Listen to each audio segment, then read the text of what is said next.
everybody, what's up? Kevin here from the MSOTD Rocks YouTube channel, and today is another edition of the Kevin Figures Out series, and today is a requested one. I'm figuring out Diamante.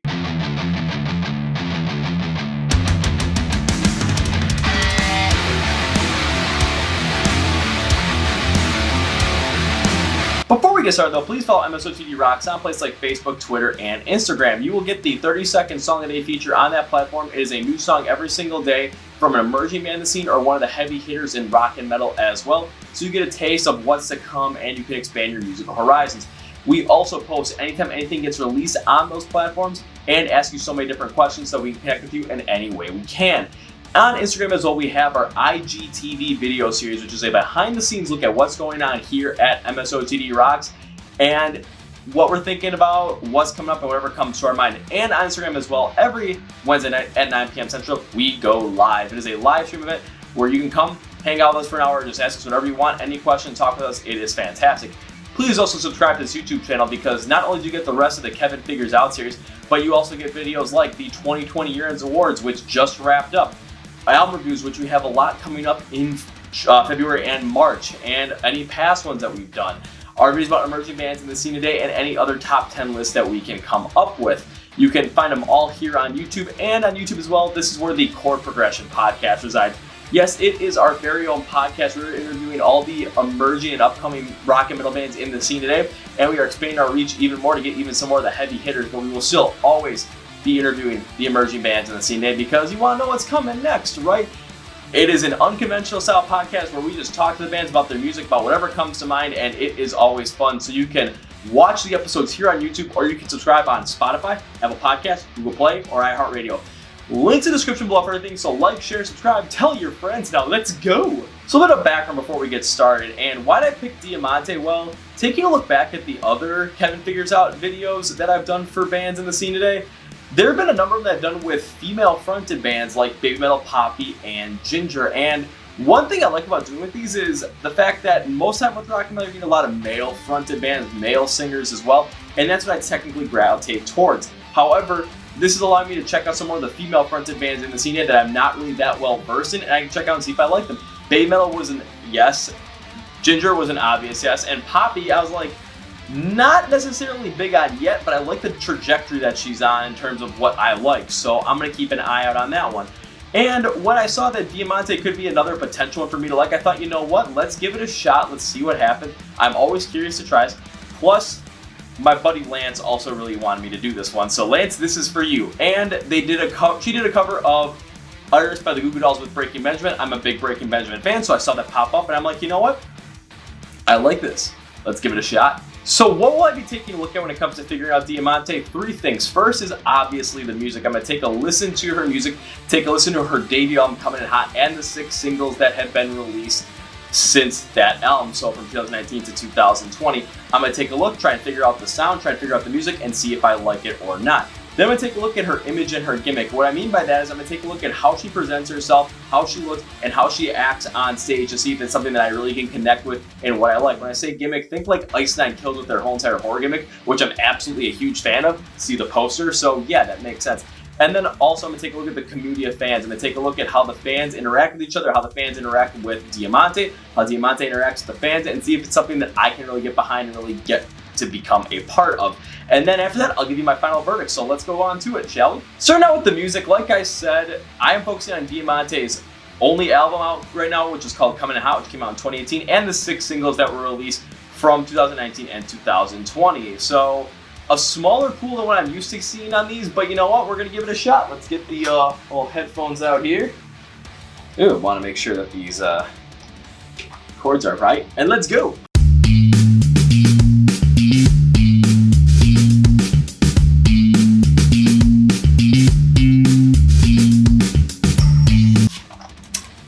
Well, now let's get talking, shall we? So taking a look at Coming in Hot, the album, when I first listened to the album on a full run through before I really tried to break it down, one thing I noticed was a lot of the songs had this really heavy bass and this anthemic hard rock style, more based on like an 80s rock style. I'm thinking the kind of rock music that you really get behind when you think of biker culture.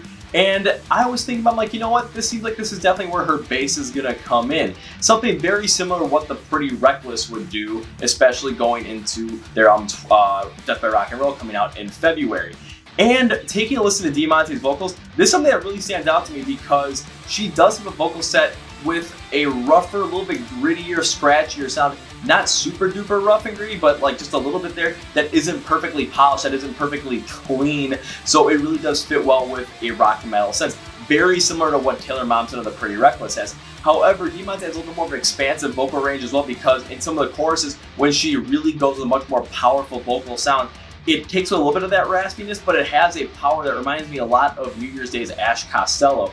And what I really am liking about this is the fact that this is going to allow Diamante to try so many different things, because she has a wider array of a vocal range that she can use with a little bit of a scratchier kind of vocal and with a more powerful, booming, boisterous kind of vocal that can really fit well with more of a pulse pounding sound. So I thought, you know what?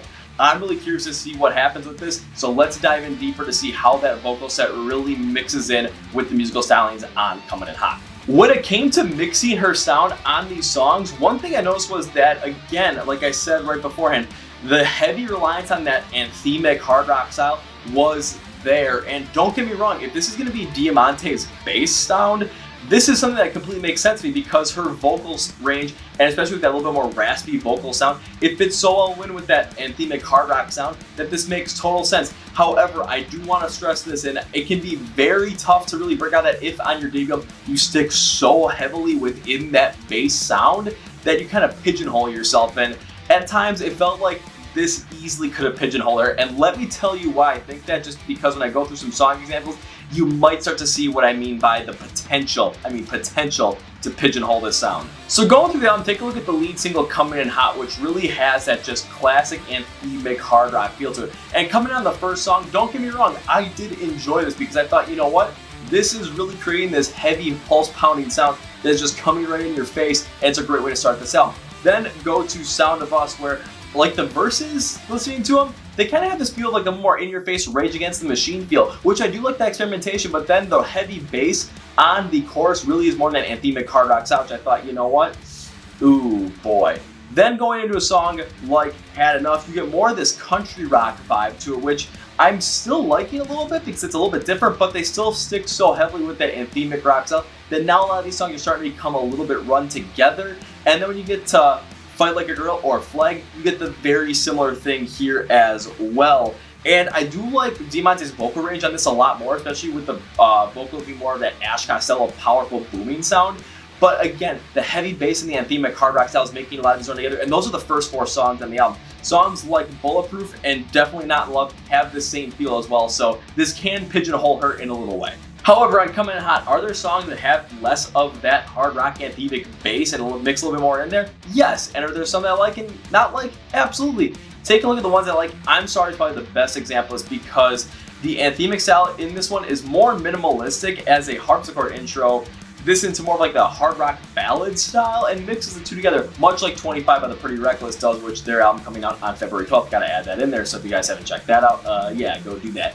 Sleepwalking is another one as well, because it builds with this gothic background and it gives the song a little more of this urgent feel going through it to the hard rock. It's not as anthemic, and it sits very well, especially when Diamante goes with that vocal, powerful style that's similar to Ash Costello of New Year's Day. So I thought, you know what, this really does stand out as well. A couple of songs that I really like on this album that kind of have a little bit less of that hard rock anthemic bass are Kind of Love, where it has some electronic screech in the intro and also in the chorus. This gives us more substance to this anthemic style track and just kind of mixes in a little bit more of that urgency in there. So there's a lot more mix in there than that anthemic hard rock bass. And then War Cry, it kind of had this rougher guitar and it really sounded like it had inspiration from a hard rock group like f.l.a.g. And I thought, you know what? This song sounds like it's not necessarily as anthemic, but it has a nice powerful drive to it that could really fit well with a WWE or AEW intro song. So I'm like, you know what? Yeah. Were there some songs that had a little bit less of that hard rock anthemic style that I didn't like? Of course. Blackheart is one of them, where a softer sound gives it more of a reflective feel, like a song from the 1980s that's like looking back and thinking about, oh, what could have been or what used to be. And what I really didn't like about this was the vocal sound is a little bit softer and it gives it more of a pronounced feel, but it just comes across as weak. And then the Crazy on You by Heart cover, This one I was really disappointed in because listening to Diamante's vocals up to this point, I thought she did an incredible job with it. However, with a slower pace on the instrumentals, just very slightly, it allowed the vocals to become more pronounced. And that was an issue here, in my opinion, because her vocals were just not as well controlled as they had been on the other songs. And it really didn't make this cover stand out on its own. It made it stand out as a much, like, not as good comparison to the original. So overall, after coming in hot, I do really like Diamante's voice. I think she has an incredible voice with a lot of range, with a mix between like a Taylor Momsen and Ash Costello style, and can balance well between the two. I do like the fact that she does have that bass and hard rock anthemic style. However, on Coming in Hot, I thought that she stuck with that a little bit too much, and sometimes way too much as well, to the point where coming out of this could potentially pigeonhole her into being kind of typecast as just that anthemic hard rock chick. So I'm like, you know what? I don't want to say too much about this yet because there are 6 singles that came out in 2019 and 2020 that I gotta go over, and maybe this can change my thought process, maybe it's not going to, but we'll see. So of course there were 6 singles that came out in the past year. Take a look at 2019's single, When I'm Not Around. It started out with a slower piano intro to give it more of that ballad feel with a soft electronic piece added in there as well to kind of give a little bit more flavor, and this allows the powerful vocals of Diamante to really dominate this track, which I hope they did. And in the chorus, the guitarist kind of picks up here with the ruffled vocals starting to return, but the anthemic sound overall gives us more of a proper ballad feel and a proper balance. So this was what I like to see, where it's like, okay, you kind of have that bass and that hard rock anthemic sound, but you mixed it much better with a more ballad sound as well, so there was a healthy mix there. Take a look at Obvious as well. This one goes to the anthemic hard rock quality with a little bit more of a slower pace, very similar to what I think of like 3 Days Grace would go with on something like this. So I thought, you know what? This is going to be interesting. Let's see where it goes from here. The build on the vocals in this one follows the same, with a slower vibe to them as we take an overly anthemic quality to the song, so it really builds up in the same way. This could be kind of like the female version of Adam Gontier in a way, and I thought about something like, you know what? Her vocal style really mixes well with more of this slower build to it as well, so I really liked Obvious as well. It really gave a strong feel to the song. I'm like, you know what? I'm starting to like this even more. Then Serves You Right comes out, and it has a slower, more ballad kind of feel, very similar to 3 Days Grace, the last, again, the Adam Gontier era once again. And instrumentals have more of this melodic hard rock feel to it on this track, but it really helps show the power that Diamante has behind her vocals, and just a more breathy style in the verse of the vocals kind of has this calm feel to it, and the more powerful Ash Costello style vocal that you get in the chorus just makes that contrast stand out really well. Honestly, if she did a duet kind of style on a feature with Matt Wallace on 3 Days Grace, she might easily take the cake on this one. Don't get me wrong, I absolutely love it. Ghost Myself kind of has more of this hard rock anthemic track, however, has a more of a concentrated sound, very similar, very reminiscent of a Joan Jett style song from back in the 1980s. And this does fit her style incredibly well, and I was hoping, she ends up coming out with this and really coming into her own on this song. After listening to it, I thought, you know what, the vocals go in a little bit of a lower key than she normally does, and this really fits more in with that Joan Jett inspiration, so I am all for this as well, and it shows that she can take this anthemic rock sound with the bass, or mix it more with a straightforward kind of style. So again, we're getting the bass there, but now Diamante is mixing it with so many other things that it's just really coming out to just seeing, we know what her sound is, and it is becoming incredible at this point. Then we get to Iris, which is a cover by the Goo Goo Dolls featuring Breaking Benjamin as well. And this is the one that I'm kind of like, I'm really curious to hear what happens on this one. When I listened to the Aurora version of Dear Agony, which Breaking Benjamin had Lacey Sturm featured on, I was very disappointed in that track because it was a lot of Ben and Lacey duetting over each other, and you really didn't let Lacey kind of take a full force on the song, really drive it on her own, which I thought made it even better. On Iris though, yeah, it was the complete opposite, and I absolutely love the move on it, where in the verses, Diamante really controlled it with a rougher hard rock ballad feel, kind of go with more breathy vocals at the time as well, but it also had an acoustic guitar, and there's also, in the intro verse, I'm like, you know what, this is definitely something that's kind of throwing me for a loop a little bit, but I like it because Diamante is really taking charge of this song overall. Plus then duetting with Ben Burnley to mix some of that chorus on there really showed the power that she has with more of this rougher and more powerful vocal tone against Ben Burnley's more calm, soothing sound that he has, instead of going super, Red Cold River on us. And this mix is just letting her take more charge. It shows, again, she can do this very well with other male vocalists and just mix so well together. So I thought, you know what, this was fantastic. Then you get to the last single that she made in 2020 called I Love Myself for Hating You, and this one threw me for a loop because the way the style of the song was built, it had a lot more pop influence and pop tendencies in there. Kind of reminded me of like a Katy Perry style song. So I thought, are we going to get something like pop rock here? what's going to happen with it. And you guys know me, I'm not the biggest fan of pop music. I'm not the biggest fan of that song structure, so I'm kind of like, I'm going to pass on this. However, after listening to the vocals from Diamante, I had a completely different feel on it. And the reason is because I respect her for experimentation with the vocals. She stayed more with that pop-oriented structure to match what the song was going for. However, she used a rougher style vocal that she had gone through most of these other songs as well. So give it more of that hard rock feel that is consistent within herself. So I actually like the experimentation on this. I'm not the biggest on the song as compared to the others, but I do like what she did on here. So overall, when it comes to Diamante, what do I think of her music? And if I figured out, do I like her or not? And the answer is yes.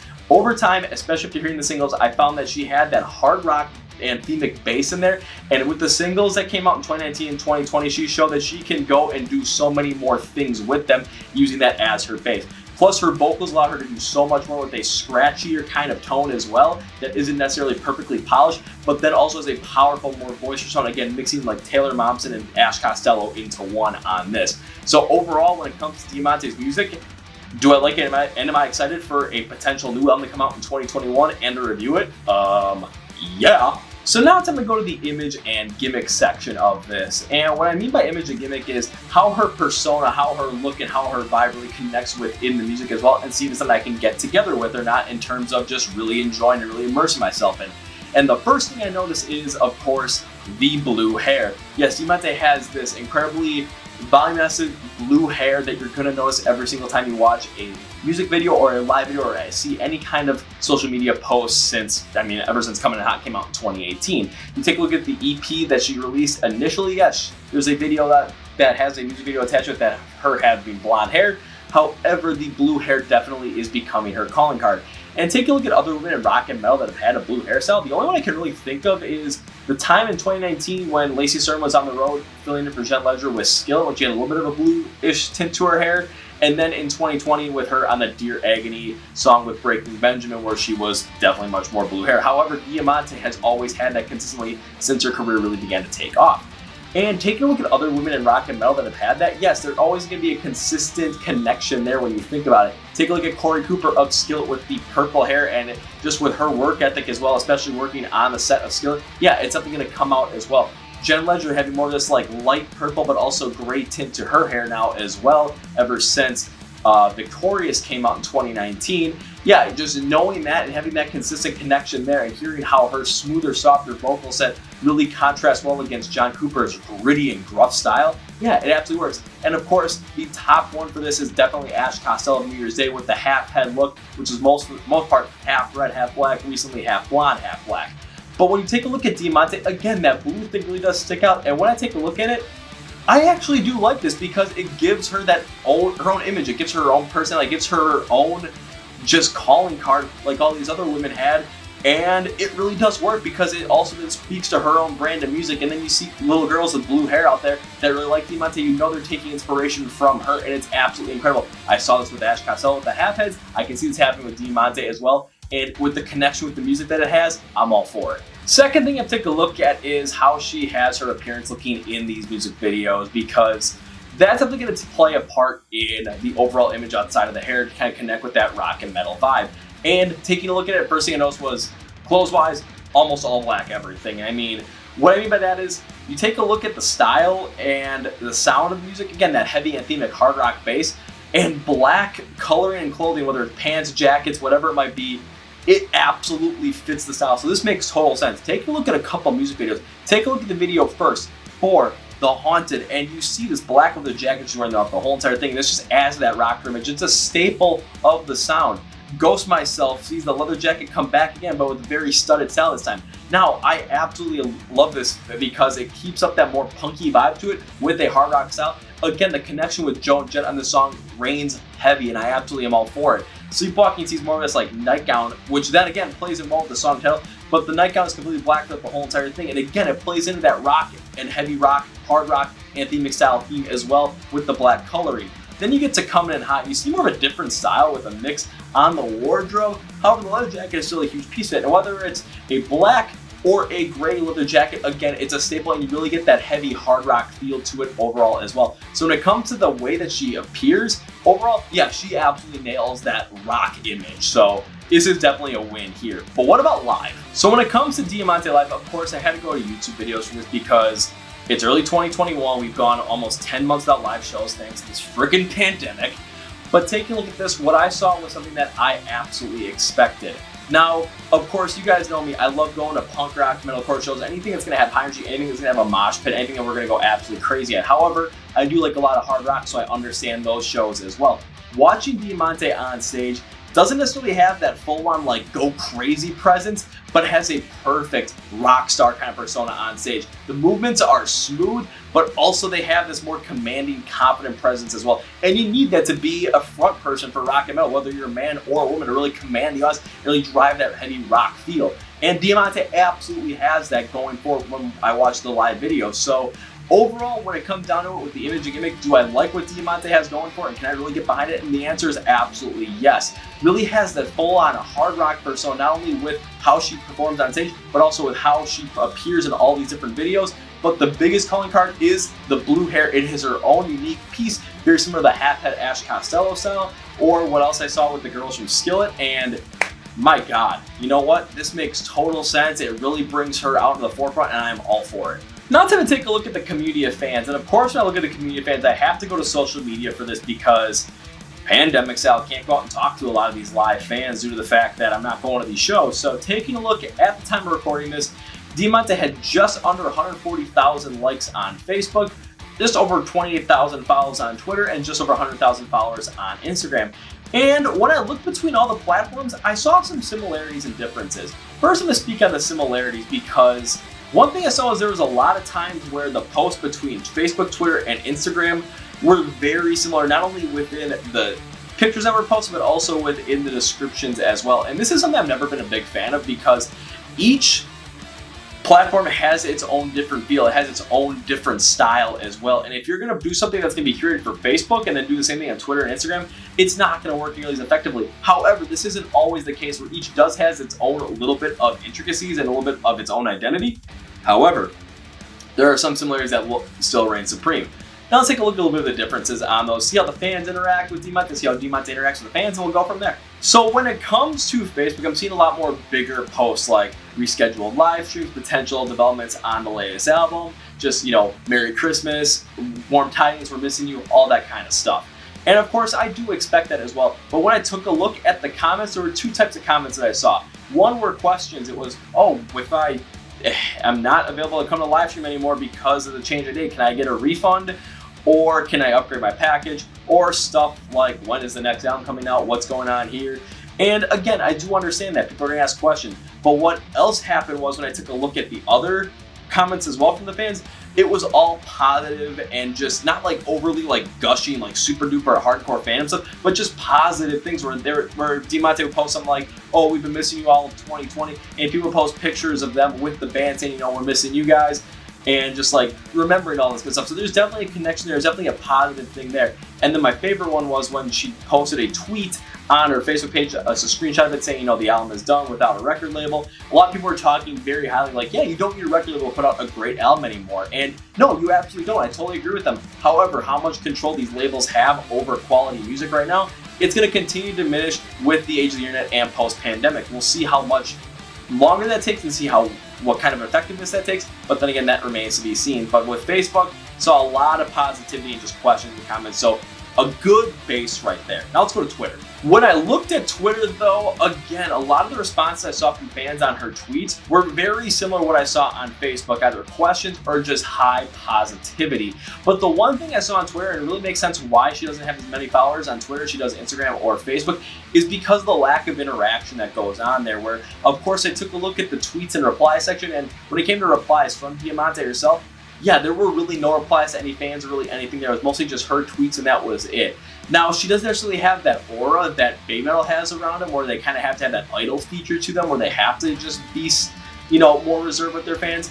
But she's definitely not connected with them in the way that people that I really do enjoy on social media and follow social media and also enjoy their music really do. Take a look at Ronnie Radke before his social media hiatus, and someone like Spencer Charnas of Ice 9 Kills as well. There's a lot of connection there. Doesn't have to be a lot, but there's a consistent connection there that's always coming up, and Twitter's a great platform for that. So I think they're dropping the ball on this one, but the fans are really coming out with more of a positive response like they did on Facebook. However, it's definitely a lot less of a positive response in terms of overall replies and tweets. Instagram is very similar to Twitter with how Diamante uses it, where you're going to get some of those similar posts between all three platforms, and then some unique ones with pictures that she's posting herself and putting out there that's only unique to Instagram. And yes, we're going to get a lot of comments on there with questions and very positive messages coming from fans. Well, nothing overwhelming. But the biggest difference between Twitter and Instagram is on Instagram, consistently Diamante is commenting on a lot of these things as well. And when I really think about it, I'm like, you know what, this is what I really want to see, because you're going to get that connection with the fans, and everyone is very polite, everyone's very helpful. There's no like crazy fans who are like, oh my god, and there's no really negativity there, so it's a lot of a great positive environment. And I like to see that when people comment on stuff, because again, you're going to get that connection. And again, I got to bring up Ronnie Radke in all of 2020 before the hiatus from social media, and I got to bring up Spencer Charnas as well, because these guys are absolutely great at something like this to connect with the fans. So overall, when it comes to community of fans, I was going to say I'm pretty neutral on this. However, taking a look at it, I love the fact that the fans are rather positive, that they're rather open, that they're just willing to ask questions. I love the fact that Diamante is actually connecting with them on Instagram. I'd rather see her do it on Twitter and Facebook a little bit more as well. However, at least she's doing it somewhere. And the fact that these fans are not super duper crazy and just enjoying it and having a positive reaction to it, you know what, I'm going to go with, yeah, I do like this fan group, and I could easily see myself becoming a part of it. So yeah, now it's time for the final verdict, and let's take a look-see. Music. Do I like the music? I like the anthemic hard rock bass. I like the scratchier, rougher kind of style vocal that also has a power to it, like Ash Costello. And I thought that at hard rock anthemic bass could really pigeonhole her, except for the singles that came out 2019 2020 showed that that is nowhere near the case. So that's an absolute win. The Image and the Gimmick definitely has this female rocker vibe to her, and the blue hair is her very own calling card on that as well. I would love to see Diamante live. I can't wait to cover their second album when it comes out as a review, and yeah, I do love the Image and the Gimmick. And when it comes to the community of fans, I love the positivity behind them. I love the fact they're not all just like crazed maniacs at some point as well. And the fact that they do and are able to connect with Diamante on Instagram. So yes. Do I like Diamante? The answer is yes. And that's gonna be for me today, guys. Thank you for watching this video. The next one I'm thinking about doing, a couple of weeks, Spirit Box. This is Kevin from the f.l.a.g Rocks YouTube channel, and with the hat flip, finally got another one. See ya! Oh shoot.